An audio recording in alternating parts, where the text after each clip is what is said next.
εγώ. Σαν Ελληνική Ομοσπονδία πάλι θα θέλαμε να ευχαριστήσουμε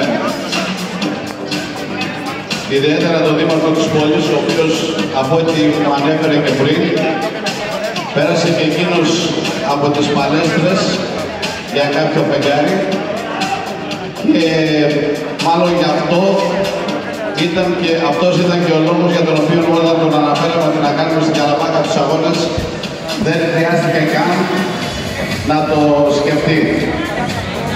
Την υλοποίηση όμως των αγώνων και την άριστη συνεργασία που είχαμε με την Αντιδήμαρχο κυρία Μαγκούρα, την Πελόπη, ήταν πραγματικά πάθαμε μεγάλη έκπληξη.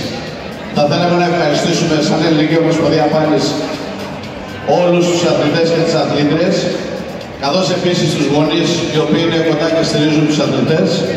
Εμείς δεν θέλουμε να σας κουράσουμε άλλο.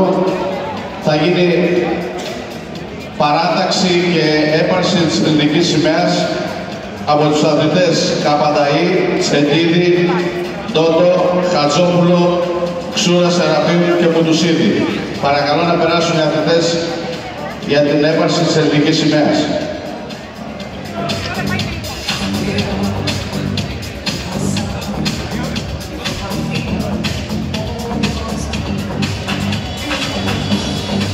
Είναι διευθυντές αθλητές και ακόμη δεν κατάλαβα γιατί δεν χρήζουν το χειροκρότημά μας. Οι οποίοι θα παλέψουν για την πρώτη δεύτερη θέση.